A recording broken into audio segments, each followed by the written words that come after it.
Nagsimula silang parehong sobra ang taba at bigat ng timbang, pero magkaiba ang kanilang kinaroonan. Ito ang noon at ngayon ni Jerome at ni Ceci. Yung pinakamalaking inabot ko is 400 pounds.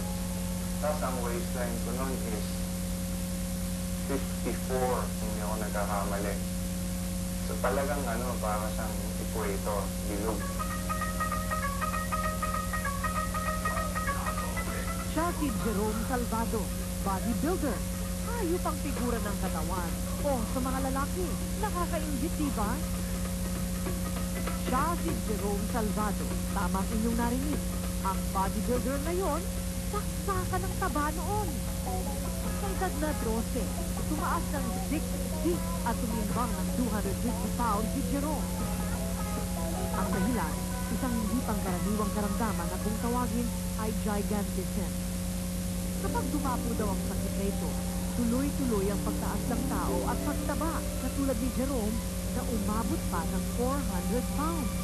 Siyempre, yung emotional stress, meron kasi nun na iba ang tingin sa'yo ng tao, nakakahiya, lalo na pag nakikita ka ng mga bata, pinagtatawanan ka, medyo masakit. Saka minsan parang ikaw gusto mo na din sumuko. Nang magamot ang karamdaman ni Jerome na gigantism, ipinangako niya sa sarili na magpapapayat na dahil na rin sa kabi-kabilang sakit na dumadapo sa kanya.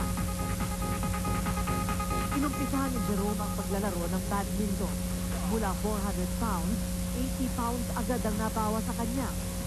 At dahil talagang determinado, mula badminton, nag-gym at aerobics si Jerome at naging interesado pa sa bodybuilding. Mula 320 pounds, nakakagulat ang laki ng ibinaba ng kanyang timbang. Pinakamalaking inabot ko is 400 pounds. Tapos ang waistline ko nun is 54, hindi ako nagkakamali. So talagang para siyang equator, bilog.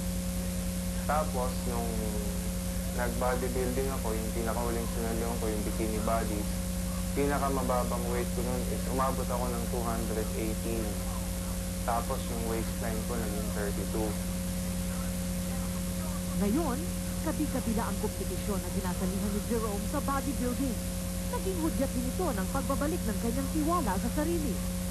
Dati kasi pag sinabi mong obese, ang impression ng tao, tamad, walang disiplina, walang ginawa kundi kumain.